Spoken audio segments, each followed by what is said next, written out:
ಧ್ಯಾನಿಸಿಕೊಂಡು ಭಕ್ತಿ ಮುಕ್ತಿಯ ಆಂಜನೇಯನ ಕ್ಷೇತ್ರವಾಗಿರ್ತಕ್ಕಂಥ ಕುಲೂರು ಗ್ರಾಮದಲ್ಲಿ ಹಮ್ಮಿಕೊಂಡಿರುವ ಅನ್ನದಾತನ ಸತ್ಕಾರ ಸಮಾರಂಭದ ಅಧ್ಯಕ್ಷತೆ ವಹಿಸಿಕೊಂಡಿರ್ತಕ್ಕಂಥವರು ರೈತರ ರಾಜ್ಯಾಧ್ಯಕ್ಷರಾಗಿರ್ತಕ್ಕಂಥ ಸನ್ಮಾನ್ಯ ಶ್ರೀ ಚುನಪ್ಪ ಪೂಜಾರಿ ಶರಣೆಂದು, ಸತ್ಯಪ್ಪ ಮಲ್ಲಾಪುರವರು, ಕುಮಾರ್ ಮರ್ದಿಯವರು, ಶ್ರೀಶೈಲ ಅಂಗಡಿಯವರು, ಗೋಪಾಲ್ ಕುಕ್ನೂರವರು, ನಿಂಗಪ್ಪ ಪತಾಂಡಿಯವರು, ಪಾಟಬೆರಂಗಡಿಯವರು, ಎರಣ ಸಸಾಲಡ್ಡಿಯವರು, ಪದ್ಮನ ಉಂಡ್ರಿಯವರು, ಇಲ್ಲಿ ನೆರೆದಿರುವ ತಮ್ಮೆಲ್ಲರ ಪಾದಗಳಿಗೂ ಶರಣ ಬಂಧುಗಳೇ, ಯದಾ ಯದಾ ಧರ್ಮಶ್ಚ ಗ್ಲಾನಿರ್ಭವತಿ ಭಾರತ ಅಂತ ಹೇಳ್ತಾರೆ. ಭಗವದ್ಗೀತೆಯೊಳಗೆ ಒಂದು ಶ್ಲೋಕ ಬರ್ತದೆ, ಪವಿತ್ರನಾಯ ಸಾಧುನ ವಿನಾಶಯಾಚ ದುಷ್ಕೃತ್ಯ ಧರ್ಮ ಸಂಸ್ಥೆ. ಭಗವದ್ಗೀತೆಯ 4ನೇ ಅಧ್ಯಾಯದ 8ನೇ ಶ್ಲೋಕದ ಕನ್ನಡ ಅರ್ಥ ಹೇಳ್ತದೆ, ಯಾವಾಗ ಜಗತ್ತಿನೊಳಗೆ ಅನ್ಯಾಯ, ಅಧರ್ಮ, ಮೋಸ್ತನ, ಭ್ರಷ್ಟತೆ, ಅಂಧಕಾರ, ಆಡಂಬರ, ಅಜ್ಞಾನ ಹೆಚ್ಚಾಗ್ತದ, ಇದೆಲ್ಲವನ್ನ ಸರಿ ಮಾಡ್ಲಿಕ್ಕೆ ನಾ ಹುಟ್ಟಿ ಬರ್ತೀನಿ ಅಂತ ಕೃಷ್ಣ ಪರಮಾತ್ಮ ಹೇಳಿದ್ದಾರೆ. ಯಾವುದೇ ಒಬ್ಬ ಸನ್ಯಾಸಿ ಆಗ್ಲಿ, ಸದ್ಗುರು ಆಗ್ಲಿ, ಮಹಾತ್ಮ ಆಗ್ಲಿ, ಜ್ಞಾನಿ ಆಗ್ಲಿ, ಸಂತರಾಗ್ಲಿ, ನಿತ್ಯ ಮುಕ್ತರಾಗ್ಲಿ, ಬ್ರಹ್ಮಜ್ಞಾನಿಗಳಾಗ್ಲಿ ಸುಮ್ಮನೆ ಹುಟ್ಟಿ ಬರುವುದಿಲ್ಲ. ಯಾವಾಗ ಅರಾಜಕತೆ ಆಗ್ತದ, ಅನ್ಯಾಯ ಆಗ್ತದ, ಮೋಸತನ ಆಗ್ತದ, ಯಾವಾಗ ಅಧರ್ಮ ಹೆಚ್ಚಾಗ್ತದ, ಅವಾಗ ಜ್ಞಾನಿಗಳು ಯಾವಾದ್ರೂ ಒಂದು ರೂಪಗಳು ಹುಟ್ಟಿ ಬರ್ತಾರ ಅಂತ ಹೇಳ್ತಾರೆ. ಶ್ರೀರಾಮಚಂದ್ರ ಪ್ರಭುಗಳು ಹುಟ್ಟಿ ಬಂದದ್ದು ಹಂಗಾದ, ಅತನೀಶ್ವರಗಳು ಹುಟ್ಟಿ ಬಂದದ್ದು ಹಂಗಾದ, ಸಿತಾರೂರು ಹುಟ್ಟಿ ಬಂದಿದ್ದು ಹಂಗಾದ, ಮುಗುಳು ಕೊಡಿ ಎಲ್ಲಾ ಲಿಂಗರು, ಗರಗದ ಮಡಿವಾಳಪ್ಪ, ಕೃಷ್ಣಾಳ ಶರೀಫ್, ನವಲಗುಂದದ ನಾಗಲಿಂಗಪ್ಪ, ಇಷ್ಟೆಲ್ಲ ಜ್ಞಾನಿಗಳು ಹೆಂಗ್ ಹುಟ್ಟಿ ಬಂದಾರ ಅಂತಂದ್ರ ಯಾವಾಗ ಎಲ್ಲಿ ಅನ್ಯಾಯ ಆಗ್ತದ, ಅಧರ್ಮ ಆಗ್ತದ, ಮೋಸತರ ಆಗ್ತದ, ಅವಾಗ ಅಲ್ಲಲ್ಲಿ ಜನ್ಮವನ್ನು ಎತ್ತು ಬಂದಿರತಕ್ಕಂಥದ್ದು. ಇವತ್ತು ನಾವು ಬಹಳ ಜನ ಸಾಮಾನ್ಯವಾಗಿ ಒಬ್ಬ ತಾಯಿ ಮನೆಯೊಳಗೆ ಅತ್ತಿ ಮಾವ ಬಹಳ ಕಾಡುತ್ತಿರ್ತಾರ, ಜೋಳವನ್ನು ತಗೊಂಡು ಹೊಲದೊಳಗೆ ಬಿತ್ತನೆ ಮಾಡ್ಲಿಕ್ಕೆ ಬಿತ್ತಲಿಕ್ಕೆ ಹೋಗ್ತಿರ್ತಾರ, ಕಾಳು ಹಾಕ್ಲಿಕ್ಕೆ ಜೋಳದ ಕಾಳವನ್ನ. ಶಿವ ಪ್ರತ್ಯಕ್ಷ ಆಗಿ ಬರ್ತಾನೆ ಸಾಮಾನ್ಯ ಭಿಕ್ಷುಕನ ವೇಷಗಳು. ತಾಯಿ ಹಸಿವಾಗಿಲ್ಲ, ಊಟ ಮಾಡಿಲ್ಲ ಅಂತಂದಾಗ ತಾಯಿ ಕರು ಕರಗಿ ಬಿತ್ತನೆ ಮಾಡ್ಲಿಕ್ಕೆ ಹೋಗ್ತಿರ್ತಕ್ಕಂಥ ಎಲ್ಲಾ ಜೋಳವನ್ನ ಭಿಕ್ಷುಕನ ವೇಷದಲ್ಲಿ ಇರ್ತಕ್ಕಂಥ ಪರಮಾತ್ಮದ ಶಿವನಿಗೆ ದಾನ ಮಾಡ್ತಾಳ. ಬಿತ್ತನೆ ಮಾಡ್ಬೇಕಲ್ಲ ಭೂಮಿಯೊಳಗೆ, ಮನೆಗೆ ಹಂಗ ಹೋದ್ರೆ ಹಾಕಿ ಬೈತಾಳ, ಮಣ್ಣು ತುಂಬ್ಕೊಂತಾಳ. ಮಣ್ಣು ತುಂಬ್ಕೊಂಡು ಅದರೊಳಗೆ ಹಾಕೊಂಡು ಶಿವನ ಮೇಲೆ, ಚನ್ನ ಮಲ್ಲಿಕಾರ್ಜುನ ಮೇಲೆ ಅಖಂಡ ವಿಶ್ವಾಸ ಇರ್ತದ. ಓಂ ನಮ ಶಿವಾಯ, ಓಂ ನಮ ಶಿವಾಯ ಅನ್ಕೊಂತ ಹೋಗಿ ಭೂಮಿಯೊಳಗ ಆ ಮಣ್ಣನ್ನ ಬಿತ್ತನೆ ಮಾಡ್ತಾಳ.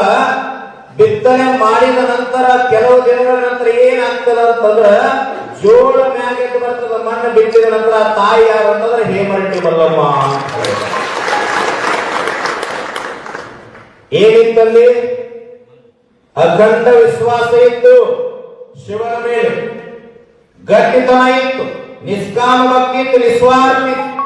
ಇವತ್ತು ಒಂದು ಮಾತನ್ನ ಜಾತಿ ಬಗ್ಗೆ ಮಾತಾಡ್ತಂತ ತಪ್ಪು ತಿಳಿದ್ರಿ. ಆ ತಾಯಿ ತನಗಾಗಿ ಬೇಡಲಿಲ್ಲ, ತನ್ನ ಮನೆಗಾಗಿ ಬೇಡಲಿಲ್ಲ, ತನ್ನ ಊರಿಗಾಗಿ ಬೇಡಲಿಲ್ಲ.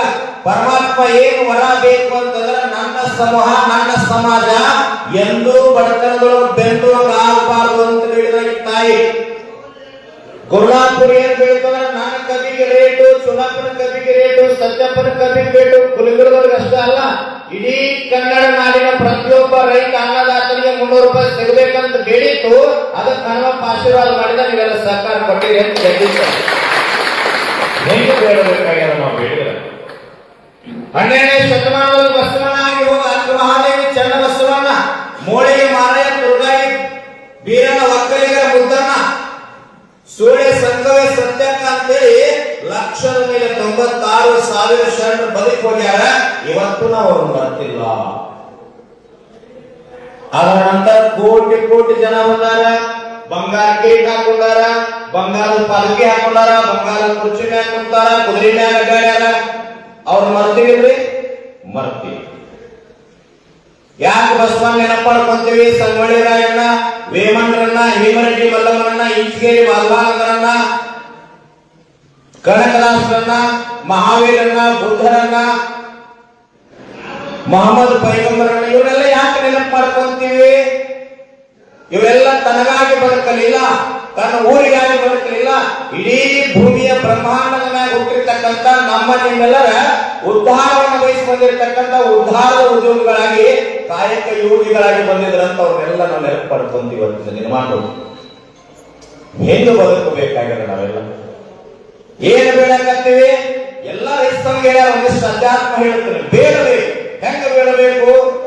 ಬಹಳ ಜನ ತಾಯಂದ್ರ ಸೇರಿ ಹನುಮಪ್ಪನ ಎದುರಿಗೆ ನಿಂತೇನು ಕೇಳಬೇಕು? ಬಾಜು ಒಂದ 1000 ಎಕರೆ ಕಬ್ಬಾಗೈತಿ, ನಮ್ಮೊಂದು 800 ಆಗೈತಿ, ಅವನಷ್ಟು ಹಾಳಾಗ್ರಿ ಅಂತ ಬೇಡಬೇಕ? ನಮ್ಮ ಮನೆ ಬಾಜು ಅನಂತಮ್ಮ ಹುಡುಗ ಮಿಲಿಟರಿಗೆ ಹೋಗ್ಯಾನ, ಪೊಲೀಸ್ ಆಗ್ಯಾನ, ಶಿಕ್ಷಕ ಆಗ್ಯಾನ, ಡಾಕ್ಟರ್ ಆಗ್ಯಾನ, ಇಂಜಿನಿಯರ್ ಆಗ್ಯಾನ, ಅವ್ರು ಹೋಗುವಾಗ ಒಂದಷ್ಟು ತೊಂದರೆ ಆಗಿ ಏನಾರ ಹೋಗ್ಲಿ, ನನ್ನ ಮಗ ಚಲೋ ಆಗ್ಲಿ ಅಂತ ಬೇಡಬೇಕ? ಗುಲ್ಬರ್ಗ ಜಿಲ್ಲೆ ಗತ್ತಲಗಿ ಅಂತ ಬರ್ತದ, ಭಾಗ್ಯವಂತಿ ದೇವಿ ತಾಯಂದ್ರೆಲ್ಲ ಕೇಳಿರ್ಬೇಕು.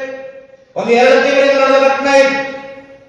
ಒಬ್ಬ ತಾಯಿ 50 ರೂಪಾಯಿ ನೋಟಿನ ಮ್ಯಾಗ ಬರೀತಾಳ, 50 ರೂಪಾಯಿ ಹುಂಡಿ ಒಳಗೆ ಹಾಕುವಾಗ ಅದ್ರ ಮ್ಯಾಗ ಬರ್ದಲ್ಲ, ಮುಂದಿನ ಅಮಾವಾಸ್ಯೆಗೆ ಬರೋದ್ರೊಳಗೆ 5,000 ರೂಪಾಯಿ ಹಾಕ್ತೀನಿ, ಆದ್ರ ಮುಂದಿನ ಅಮಾವಾಸ್ಯೆ ಬರೋದ್ರೊಳಗೆ ಏನ್ ಆಶೀರ್ವಾದ ಮಾಡು ಅಂದ್ರೆ ನಮ್ಮತ್ತೆ ಸಾಯುವಂಗ ಆಶೀರ್ವಾದ ಮಾಡು. ತಾಯಿ ನಡೆದ್ಮಾರೆ ನಾ ಹೇಳಿದ್ದಲ್ಲ, ಮತ್ತೆ ಟಿವಿಯಾಗೂ ಬಂದದ, ಪೇಪರ್ನೊಳಗೂ ಬಂದದ.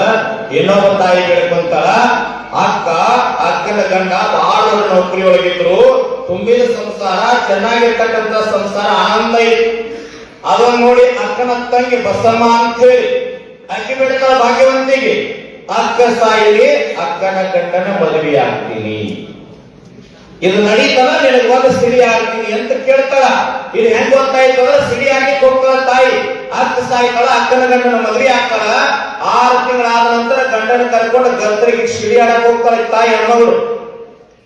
ಅವಾಗ ಅದಕ್ಕೆ ಕೆಂಪಡಿ ಚೂಸ್ತಿದ್ರಲ್ಲ, ಚೂಸ್ಲಿಕ್ಕೆ ಹೋದ್ರೆ ಚೂಸಿದ್ರಲ್ಲ, ಅವಾಗ ತಾಯಿ ಏನೋ ಕೆಟ್ಟ ಬೇಡ್ಕೊಂಡದಿ, ಒಬ್ಬರ ಮನಿ ಹಾಳು ಮಾಡೋದು ಬೇಡ್ಕೊಂಡದಿ, ಏನೈತೆ ಅಂತ ಅಂದಾಗ ಅವಾಗ ತಾಯಿ ಹೇಳ್ತಾರ, ನಾ ಹಿಂಗೆ ಬೇಡ್ಕೊಂಡೇನ್ರಿ.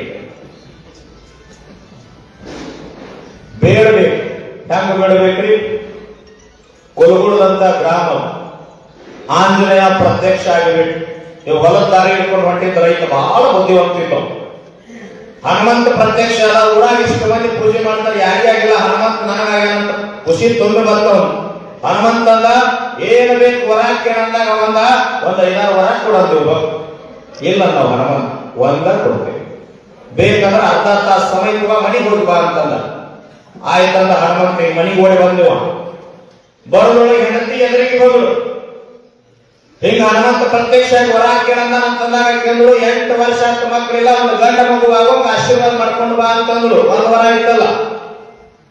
ಮನಿ ಒಳಗೋದ ತಾಯಿ ಎದುರಿಗೆ ಬಂದ್ರು. ಹಿಂಗ ವರ ಕೇಳಂದ ಹನುಮಂತ ಅಂದಾಗ ಕೇಳಿದ್ರು, ತಾಯಿ ಎಷ್ಟು ವರ್ಷ ಆಯ್ತು ಬಡ್ಕೊಂಡವ್ರು ಬೆನ್ನ ನೊಂದಿವಿ, ನಮಗ ಶ್ರೀಮಂತಿಗೆ ಬರುವಂಗ ಆಶೀರ್ವಾದ ಮಾಡ್ಕೊಂಡು ಬಾ ಅಂತಂದ್ರು. 2 ವರ ಇತ್ತಲ್ಲ. ಒಳಗ ತಂದಿದ್ದ, ತಂದೆ ಹತ್ರ ಹೋಗಿ ನಿನಗೇನು ಬೇಕಂದಾಗ, ಹುಟ್ಟಿದಾಗಿಂದ ಕತ್ತಲ ಜಗತ್ತು ನೋಡಿ, ಬೆಳಕ ನೋಡಿ, ಕಣ್ಣಿಲ್ಲ, ಕಣ್ಣು ಬರುವಾಗ ಆಶೀರ್ವಾದ ಮಾಡ್ಕೊಂಡು ಬಾ ಅಂತ 3 ವರ ಆಯ್ತು. ಹನುಮಪ್ಪ ಹಿಡಿದು 1 ವರ. ಅಲ್ಲಿಂದ ವಿಚಾರ ಮಾಡ್ಕೊಂಡು ಹೊಲದ ದಾರಿ ಹೋದ. ಹನುಮಪ್ಪ ಹಂಗ ಕಾಯ್ಕೊಂತ ನಿಂತಿದ್ದ. ವರ ಬೇಡ್ತೇನೆ, 1 ವರ ಬೇಡ್ತೇನೆ ಅಂತ ಅವನು ವಿಚಾರ ಮಾಡ್ಕೊಂಡು ಬಂದಿದ್ದ. ಹ್ಞೂ ಯಪ್ಪ 1 ಬೇಡ್ತೇನೆ ಅಂತ. ಹೆಂಗ ಬೇಡಿದ್ದಂದ್ರ, ನನ್ನ ಮಗನನ್ನ ಬಂಗಾರದ ತೊಟ್ಟೊಳಗೆ ಹಾಕಿ ತಗೋದನ್ನ ನಮ್ಮಪ್ಪ ಕಣ್ಣಾರೆ ನೋಡ್ಬೇಕಂದ. ಎಲ್ಲರಿಗೆ ಅಂತ ಖುಷಿಯಾಗಿ ಚಪ್ಪಾಳೆ ಬಂದಿದೆ. ನೋಡ್ರಿ, ನನ್ನ ಮಗ ಅಂದ್ರೆ ಹೆಂಡತಿ ಗಂಡ ಮಗ ಹುಟ್ಟಬೇಕಲ್ಲ, ಬಂಗಾರ ತೊಟ್ಟೊಳಗೆ ತಗೋಬೇಕಲ್ಲ. ನಮ್ಮಂತವ್ರು ಬಂಗಾರ ತೊಟ್ಟ ಕಟ್ಟಕ್ ಸಾಧ್ಯ ಐತಿ? 1400 ಟನ್ ಕಬ್ಬಿದ ರೊಕ್ಕ ಕಟ್ಟಬಹುದು. ಬಂಗಾರ ತೊಟ್ಟ ಶ್ರೀಮಂತಿಗೆ ಗೊತ್ತು, ಮೊದಲ ಕಣ್ಣಾರೆ ಕೇಳಿ ಗುಡ್ಡನ ಕೇಳಿಲ್ಲ, ಆಗುದೇನಲ್ಲ. 100 ವರ್ಷ ಆಯುಷ್ಯ, ಆಯುಷ್ಯ 10, 100 ನಿದ್ರೆಗೆ ಹೋಗ್ಯಾವ 50, ಪ್ರಾಯಕ್ಕೆ 20, ಪ್ರಾಯದಲ್ಲಿ ಮಾಡಿದ ಗಾಯಕ್ಕೆ 30, ಹೋಯ್ತು 100 ವರ್ಷ. ನೋಡ್ರಿ, ನೀವು ನಾವು ಕೋವಿಡ್ದಾಗ ಏನು ಆಗ್ಲಾರ್ದ ಗಟ್ಟಿ ಮುಟ್ಟದೀವಿ ಅಂತಂದ್ರೆ ಆಂಜನೇಯನ ಆಶೀರ್ವಾದ ನಾವು ನೀವೆಲ್ಲ ಗಟ್ಟಿ ಕಾಲಾದೀವಿ. ಆದ್ರೆ ಏನು ಕೇಳಬೇಕು? ಸತ್ಯ ಧರ್ಮದಿಂದ, ಗಟ್ಟಿತನದಿಂದ, ಪ್ರಾಮಾಣಿಕತೆಯಿಂದ ಬದುಕುವಂತ ಆಯುಷ್ಯ ಭಗವಂತ ಕೊಟ್ಟಾನ. ಎಷ್ಟೋ ಮಂದಿ ಕೋಟಿ ಕೋಟಿ ಆಸ್ತಿ ಇದ್ದವರು, ದೊಡ್ಡ ಅಧಿಕಾರಿ ಇದ್ದವರು ಯಾರು ನೋಡಿಲ್ಲ. ನೀವು ಒಳಗೊಮ್ಮೆ ಮಾಸ್ಕ್ ಹಾಕಲ್ಲ, ನಿಮಗೇನು ಆಗಿಲ್ಲ. ಯಾಕೆ ನಿಮ್ಮತ್ತಿಂದ ಶುದ್ಧತೆ ಐತಿ, ಧರ್ಮ ಐತಿ, ಪ್ರಾಮಾಣಿಕ ಐತಿ, ಗಟ್ಟಿ ಆಂಜನೇಯನ ಆಶೀರ್ವಾದ ಐತಿ ಅಂತ ನೀವು ಗಟ್ಟಿಮುಟ್ಟಾಗಿ ಉಳಿದಿರಿ. ಕೆಲವು ಮಂದಿ ಬಾಗ್ಲ ಹಾಕೊಂಡು ಗಾಳಿ ಬರೋದನ್ನ ಕೂತಾರ, ಹೋಗ್ಯಾರಲ್ಲ ಹೋಗ್ಯಾರಿಲ್ರಿ. ಒಂದು ಸಣ್ಣ ಮಾತು ನೆನಪಾಗ್ತದೆ, ನೆನಪಾಡ್ಕೊಂತೀನಿ. ಸುರೇಶ್ ಅಂಗಡಿ ಅಂತೇಳಿ ನಮ್ಮ ಜಿಲ್ಲೆಯವರು ಪಕ್ಷಾತೀತವಾಗಿ ರೈಲ್ವೆ ಮಂತ್ರಿ ಇದ್ರು, ವಿಮಾನದೊಳಗೆ ಅಡ್ಡಾಡ್ತಿದ್ರು, AC ಕಾರ್ ಇತ್ತು, ಕೋಟಿಗಟ್ಟಲೆ ಹಣ ಇತ್ತು, ಬಹಳ ದೊಡ್ಡ ಶ್ರೀಮಂತರು, ಬಹಳ ದೊಡ್ಡ ವ್ಯಕ್ತಿಗಳು. ಕೋವಿಡ್ ತೀರಿಕೊಂಡ್ರೆ ಜನ ಸಹಿತ ಬೆಳಗಾವಿ ಬರಲಿಲ್ಲ. ಟಿವಿ ಒಳಗೆ ನೋಡಿರಿ, ಜನ ಒಂದು ಸ್ವಲ್ಪ ಹೊಳಿದ್ರೆ ಹೆಂಡತಿ ಮಕ್ಕಳು ಮುಟ್ಲಿಲ್ಲ, ಸಂಬಂಧಿಕರು ಮುಟ್ಲಿಲ್ಲ, ಜಯಣ್ಣ ಅವ್ರು ಮುಟ್ಲಿಲ್ಲ, ಗಟ್ಟಿಗಿಲ್ಲ, ಐದು ಮಂದಿ ತಿರುಗ್ತಾ ಇದ್ರು. ಯದಾ ಯದಾ ಧರ್ಮಶ್ಚ ಗ್ಲಾನಿರ್ಭವತಿ ಭಾರತ. ಈ ಭವ್ಯ ಭಾರತವನ್ನ ಕಟ್ಟಲಿಕ್ಕೆ ಭಗವಂತನ ಭವಿಷ್ಯನ ಕಟ್ಟಬೇಕಾಗಿದೆ. ಹೆಂಗೆ ಕಟ್ಟಬೇಕಾಗಿದೆ? ನಮ್ಮ ಮಕ್ಕಳ ಸಂಗೊಳ್ಳಿ ರಾಯಣ್ಣನ ತಯಾರಾಗಬೇಕು, ಚೆನ್ನಮ್ಮನಿಗೆ ತಯಾರಾಗಬೇಕು, ದೇವರೆಡ್ಡಿ ಮಲ್ಲಮ್ಮನಿಗೆ ತಯಾರಾಗಬೇಕು, ಕನಕದಾಸರಿಗೆ ತಯಾರಾಗಬೇಕು, ಶಿವಾಜಿ ಮಹಾರಾಜರಿಗೆ ತಯಾರಾಗಬೇಕು, ಒನಕೆ ಒಬ್ಬವನಿಗೆ ತಯಾರಾಗಬೇಕು. ಹಿಂಗ ತಯಾರಾದಾಗ ಸಮಾಜ ಕಟ್ಟಲಿಕ್ಕೆ ಸಾಧ್ಯ. ಬಸವಣ್ಣ ಕಟ್ಟಿದ್ದೇನು? ಜಾತಿ ಜಾತಿ ಜಾತಿ ಇಂಥವೆಲ್ಲವನ್ನ ದೂರ ಸರಿಸಿದ್ದ, ಸಮಾನತೆ ತಂದಿದ್ದ, ಕಾಯಕ ಮಾಡುವುದರ ಮೇಲೆ ಧರ್ಮ ಜಾತಿ ಗುರುತಿ. ಅಂಬೇಡ್ಕರ್ ಯಾಕೆ ನೆನೆಸ್ಕೊಂತೀವಿ? ಇವತ್ತಿನ ಗಟ್ಟಿಯಾಗಿ ನೀವು ಊರಾಗಿ ಮೈ ಕಡೆ ಮಾತಾಡೋ ತಾಕತ್ತು ಕೊಟ್ಟವ್ರು ಡಾಕ್ಟರ್ ಬಿ ಆರ್ ಅಂಬೇಡ್ಕರ್ ಅವರು. 19 ಕ್ಲಾಸ್ 1 ಕ್ಲಾಸ್ ಅಂತೇಳಿ ಸಂವಿಧಾನದ ಒಂದು ವಿಧಿ ಬರ್ತದೆ, 19ನೇ ವಿಧಿ.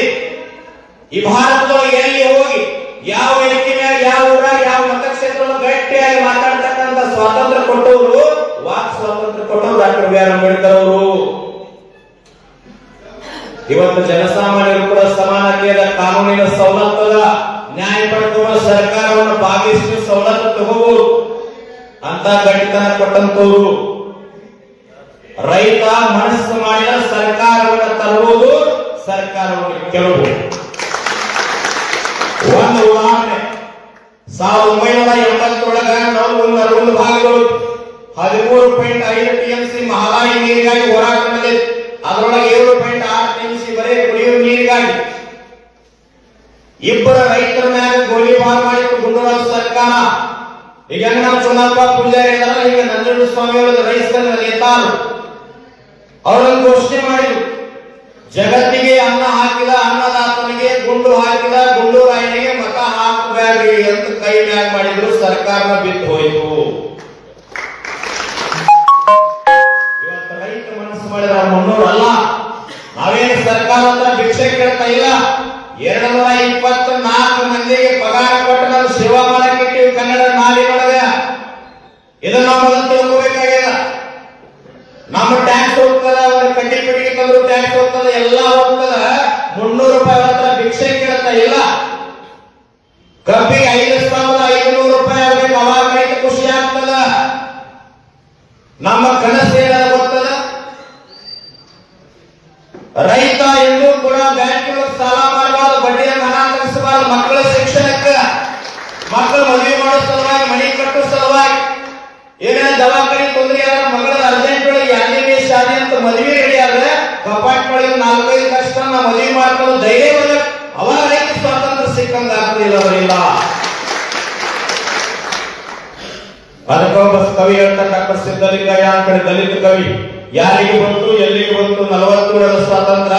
ಪೊಲೀಸರ ಲಾಟಿಗೆ, ಪೊಲೀಸರ ಗುಂಡಿಗೆ ಬಂತು 40 ವರ್ಷ ಸ್ವಾತಂತ್ರ್ಯ. ನಾ ಹೇಳಿದ್ದಲ್ಲ, ಮತ್ತೆ ಸಿದ್ದಲಿಂಗ ಹೇಳಿ ನನ್ನ ಮಾತು ಮೊದಲ ಕಟ್ ಮಾಡಿ ಮಾಡಿ ಮಾಡಿ ಹಾಕ್ಬಿಡ್ತಾರೆ. ಯಾಕ್ರಿ ಏನು ಮಾತಾಡೋದು ಅರ್ಧ ಕಟ್ ಮಾಡಿ ಈಗ ಜೋರ್ ಹಾಕ್ತಿರ್ತಾರೆ. ನಾ ಹೇಳಿದ್ದಲ್ಲ, ಮತ್ತೆ ಅವ್ರು ಹೇಳಿ. ಹಂಗ ಧರ್ಮಕ್ಕಾಗಿ ಬಂದೀವಿ, ಧರ್ಮ ಮಾಡಬೇಕಾಗಿ. ಶ್ರೀರಾಮಚಂದ್ರ ಪ್ರಭುಗಳು ಒಂದೇ ಒಂದು ಮಾತು ಕೊಟ್ಟಿದ್ದಕ್ಕಾಗಿ ಸಿಂಹಾಸನ ಬಿಟ್ಟು ಅಡವಿಯೊಳಗೆ ಹೋದರು. ಇವತ್ತ ಹನುಮಪ್ಪನ ಮೂರ್ತಿ ಇಟ್ಟೆಲ್ಲ ಪೂಜೆ ಮಾಡ್ತೀವಿ ಅಂದ್ರೆ ಚಿರಂಜೀವಿ ಜೀವಂತದ, ಕಾಯ್ಕಾ ಚೋರದಂತ ನಾವೆಲ್ಲ ಪೂಜೆ ಮಾಡ್ತೀವಿ. ಸೀತಾಮಾತೆಯನ್ನು ಪೂಜೆ ಮಾಡ್ತೀವಿ. ಯಾಕೆ ಹಿಂದಿನವರನ್ನ ನಾವು ನೆನಪು ಮಾಡ್ಕೊಂತೀವಿ ಅಂತೇಳಿ ಒಂದಿಷ್ಟು ಅವಲೋಕನ ನಾವು ಮಾಡ್ಕೋಬೇಕು. ನಾನು ನಾನು ಸಾಲ ಇಡೀ ಮರಿ ನೋಡಿ ನಾಗೇಂದ್ರೆ ನನ್ನ ಮಕ್ಕಳು ಮನ ನೋಡಿ ಹೆದರ್ತಾವ್ರಿ. ತಾಯಂದ್ರು ಊಟ ಮಾಡುವ ಸಣ್ಣ ಮಕ್ಕಳಿಗೆ ಹೇಳ್ತಿರ್ತಾರೆ ದೇವ್ ಹಂಗನ್ ಬೇಡ್ರಿ, ನೀ ಹುಲಿ ಅದಿ ಅಂತ ಊಟ ಮಾಡಿಸುತ್ತ ಬರೀ ಹಾಲು ಕುಡಿಸುತ್ತ ಬರೀ ಜಗತ್ತು ಬೆಳಗ್ತಾರವರೆಲ್ಲ. ಸಮರ್ಥ ರಾಮದಾಸ್ ಮಹಾರಾಜ ಅಂತ ಹೇಳಿ ಶಿವಾಜಿ ಮಹಾರಾಜರಿಗೆ ನೀ ಹುಲಿ ಇದ್ದಂಗಲ್ಲಿ ಹಿಂದೂ ಸಾಮ್ರಾಜ್ಯ ಕಟ್ಟಂತೆ ಆಶೀರ್ವಾದ ಮಾಡಿದ್ರು. ಜೀಜಾಮಾತೆ ಎದೆ ಹಾಲು ಕುಡಿಸುವಾಗ ಶ್ರೀರಾಮ ರಾಮ ರಾಮ ರಾಮ ಎದೆ ಹಾಲು ಕುಡಿಸ್ತಾ ಇದ್ರು. ಮಹಾತ್ಮರ ಜೀವನ ಚರಿತ್ರೆ ಕಥೆ ಓದ್ತಾ ಇದ್ರು. ಅವೆಲ್ಲ ಕಥೆಗಳನ್ನ ಕೇಳಿ ಕೇಳಿ ಕೇಳಿ ಗರ್ಭದೊಳಗೆ ತಯಾರಾಗಿರ್ತಕ್ಕಂಥ ಶಿವಾಜಿ ಮಹಾರಾಜ ಹಿಂದೂ ಸಾಮ್ರಾಜ್ಯ ಕಟ್ಟಿದ್ರು. ಆ ತಾಕತ್ತು ತಾಯಿಯೊಳಗಿರ್ತದ. ಇಲ್ಲಾಂದ್ರೆ ಹೆಂಗಾಗ್ತದ ಅಂದ್ರ ಬಹಳ ದೊಡ್ಡ ಊರೊಳಗೆ ಬಹಳ ದೊಡ್ಡ ಗೌಡಿದ್ದ ಶ್ರೀಮಂತ ಬಂದೂಕಿತ್ತು. ಒಂದು 20 ವರ್ಷ ಬಂದೂಕ್ ಪರ್ಮಿಷನ್ ಇತ್ತು, ಯಾವುದೂ ನಿಲ್ಲಿಸಿ ಬಂದಿರಲಿಲ್ಲ. ಊರೊಳಗೆ ಹುಲಿ ಬಂದು ಮಧ್ಯರಾತ್ರಿ 2 ಗಂಟೆ ಸುಮಾರು ಮನೆಗೆ ಹೋದ. ಬಂದೂಕ್ ತಗ್ತಾನ ಹೆಂಡತಿ, ಹುಲಿ ಬಂದು ಬರ್ತೀನಂದ. ಹೆಂಡತಿಗೆ ಇಷ್ಟು ಖುಷಿ ಆಯಿತು, 20 ವರ್ಷ ನನಗ ನಿಲ್ಲಿಸಿ ಬಂದಿಲ್ಲ, ಇವತ್ತು ಹುಲಿ ಕೊಲ್ಲ ಕೊಟ್ಟಾರ, ಬಹಳ ಖುಷಿ ಅಂತ ಹೇಳಿ ತಡೆಯಲ್ಲ ಹೆಂಡತಿ ಬಂದು ಹಿಡ್ಕೊಂಡ್ರು. ಒಳಗಿಂದ ಆರತಿ ತಂದು ಆರತಿ ಮಾಡಿ ಸಿಂಧು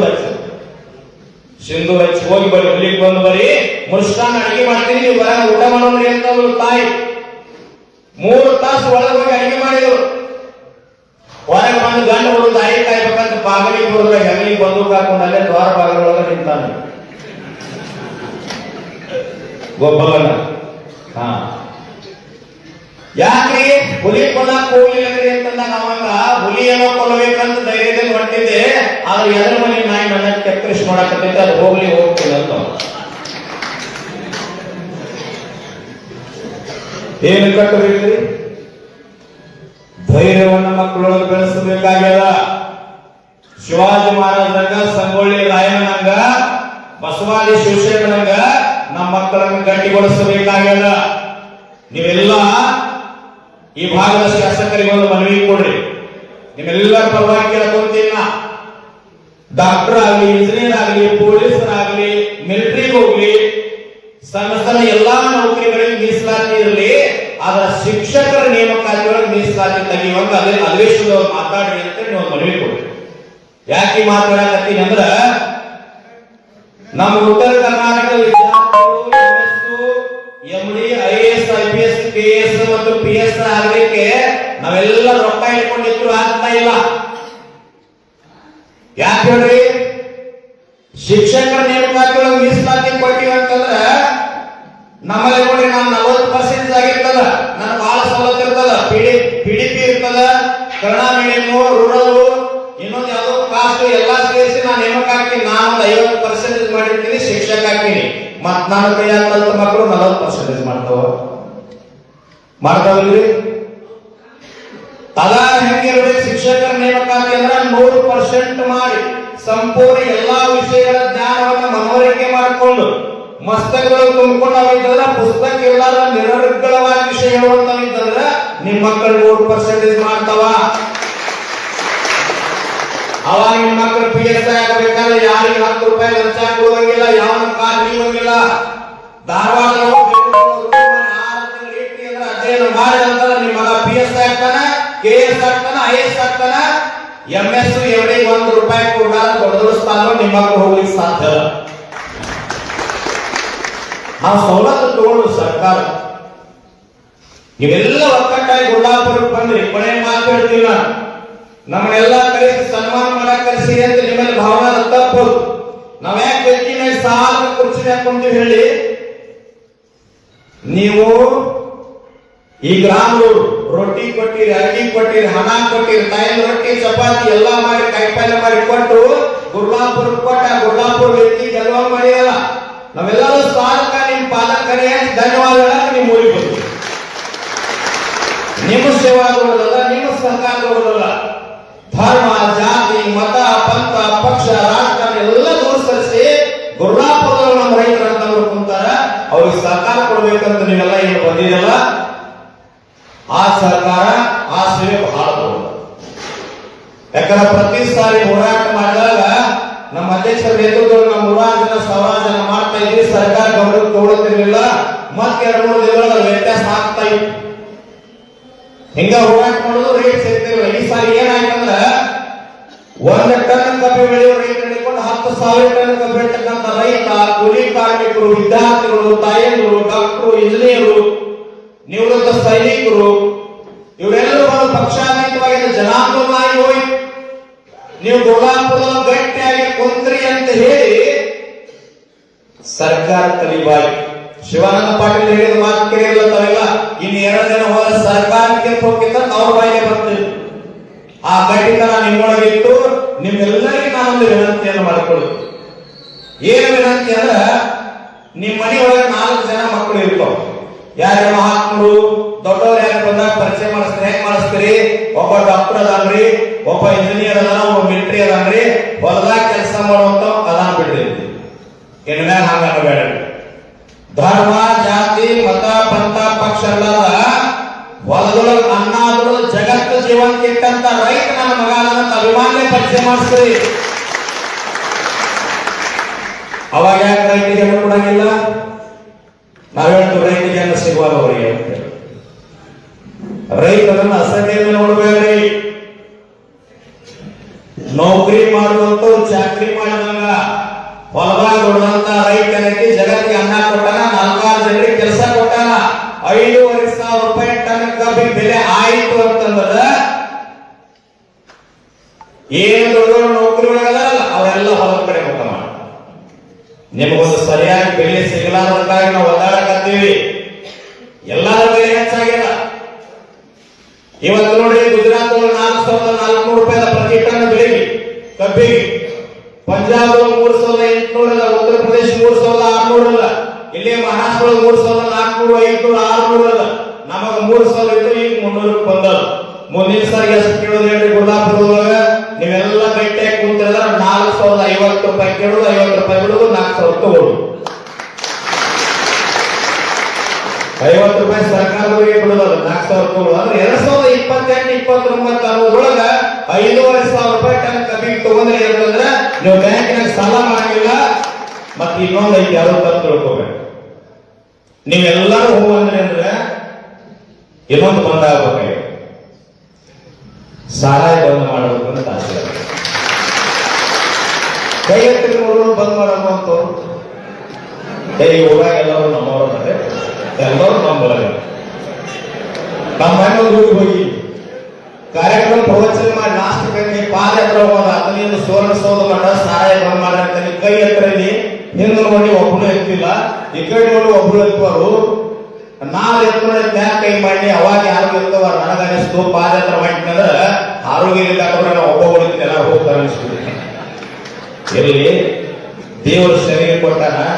84 ಲಕ್ಷ ಜೀವ ಯೋನಿಯೊಳಗೆ ಸುತ್ತ ಹಾಕಿ ಹಾಕಿ ಹಾಕಿ ಕೊನೆಗೆ ಮಾನವ ಜನ್ಮ ಬಂದದ, ಅರವಿಂದ್ ಜನ್ಮ ಬಂದದ. ಶರೀರ ಕೆಡಿಸ್ಕೋಬೇಡ್ರಿ, ಒಳ್ಳೆ ಶರೀರದ ಇದ್ರೊಳಗೆ ಹಾಕೋದನ್ನ ಹಾಕ್ರಿ, ಹಾಕೋದನ್ನ ಹಾಕ್ರಿ, ಬೇರೆ ಹಾಕ್ಬೇಡ್ರಿ. ಯಾಕಂದ್ರೆ ಇದೆಲ್ಲ ವ್ಯಕ್ತಿ ಮೇಲೆ ಮಾತಾಡಂಗಿಲ್ಲ. ಅವರ 99% ಮಂದಿ ಇರ್ತೈತೆ, ನಾವು ಒಬ್ಬ ಇರ್ತಿದ್ದ ಇಲ್ಲಿ. ಗುರುಗಳು ಹಿಂಗ್ಯಾಕಂದ್ರೆ ತಿಳ್ಕೊಂಡು ಏನ್ ಮಾಡವ? ಯಾಕ್ರಿ ಮಣ್ಣೊಬ್ರು ಯಾರು ಸರ್ಕಾರ ಅದ್ರ ಮೇಲೆ ನಡೆಯಕ್ಕೆ ಮಾತಾಡಬೇಡ್ರಿ ಅಂದ್ರು, ಬೇಡಪ್ಪ ಅಂತ. ಅದು ಇಲ್ಲಿ ಇವತ್ತಲ್ಲ ನಾಳೆ ಬದಲಾವಣೆ ಜಾಗೃತ ದುಷ್ಟಟ ಮುಕ್ತ ಸಮಾಜ ನಿರ್ಮಾಣ ಆಗ್ತದ. ಅದಕ್ಕೆ ಕೈ ಯಾರು ಜೋಡಿಸ್ಬೇಕಂದ್ರೆ ಹೆಚ್ಚಾಗಿ ಕಾಯಿಲೆ ನೀವು ಜೋಡಿಸಿದ್ರೆ ದುಷ್ಟಟ ಮುಕ್ತ ಸಮಾಜ ನಿರ್ಮಾಣ ಮಾಡ್ಲಿಕ್ಕೆ ಸಾಧ್ಯದ. ನಿಮ್ಮ ಮಕ್ಕಳಿಗೆ ಒಳ್ಳೆ ಸಂಸ್ಕಾರ ಕೊಡ್ರಿ, ಒಳ್ಳೆ ಗಟ್ಟಿತನ ಕೊಡ್ರಿ, ಧೈರ್ಯ ಹೇಳಿ. ಸಮಾಜದ ಅದರ ಹೆಚ್ಚಾದ ಗಣ್ಯ ಹೆಚ್ಚಾದ ಹೋರಾಡ್ತಕ್ಕಂಥ ಶಕ್ತಿ ನಿಮ್ಮ ಮಕ್ಕಳು ಬರ್ರಿ